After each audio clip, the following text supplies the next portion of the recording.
Добрый день, уважаемые эксперты. Меня зовут Султашев Вячеслав, я ученик 11 А класса школы номер 25. И у меня доклад на тему особенности художественного перевода прозаических произведений, написанных в психологическом жанре, на примере перевода Василия Васильевича Яковлева «Сенгин Эрдене. Жеребенок Голшаровских». Перевод на русский выполнила Людмила Константиновна Герасимович. Цель у нас выявить особенности художественного перевода прозаических произведений, написанных в психологическом жанре, на примере перевода Яковлева рассказа Сенгин Эрдене «Жеребенок Голшаровских».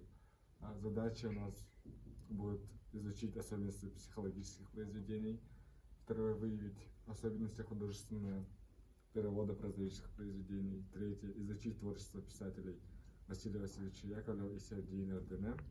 Четвертое будет сопоставить перевод Василия Васильевича и перевод Людмилы Константиновны повести «Жеребенок Голшаровских». И пятое у нас будет сделать заключение.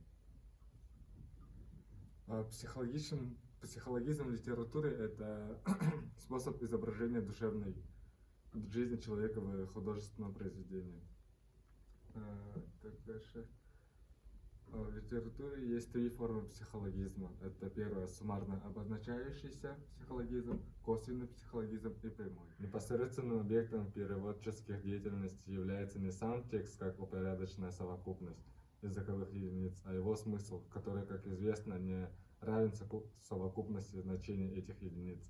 Это должно учитываться особенно в психологических произведениях, где каждая речь, деталь, комментарий повествователя является ключевым моментом при раскрытии героя. Вот у нас есть три формы психологизма. Давайте вот пример переведем. Вот текст Людмилы Константиновны, то есть на русском языке. Для хангайского бедняка Дагдана не существовало в свете коня милее и дороже Гнедова со звездочкой. А вот перевод на якутский, то есть Яковлева, говорится: хангай джагдана дагда эридахка күн сиригер кине тухахталах турагатын ураты кәрі онны күнді аты соғата. И вот в переводе Яковлева данное предложение написано с красной строки, тем самым выделив этот комментарий писателя. Это мы показали вам суммарно обозначающийся психологизм. Сейчас у нас будет косвенный психологизм. Русский язык, на русском языке будет: Гнедой учил в нем чужого. Бока его напряглись, он запредал ушами и раздул ноздри. На якутском языке будет говориться: Торагас тора кейта билбита, холун этин таттаран джигингпита, колгахтарын сагингпита, онна тангетин кюрдюбита. То есть Яковлев подробно передал и сохранил детали. Прямой психологизм. Точно он, конечно, он радостно подтвердил тот, а красив как. А на якутском будет киневи, кине, чахчикине, кихите юретуспита, барахсан таобердей. А Яковлев сохранил прямую речь и показал чувство героя. Заключение.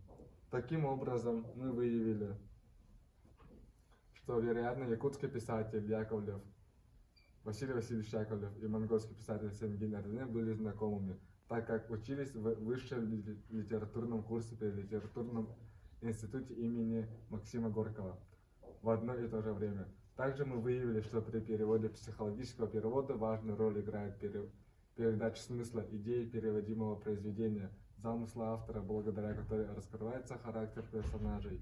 Яковлев в своем переводе полностью применил все три формы перевода передачи психологизма, тем самым сохранив идею переводимого произведения.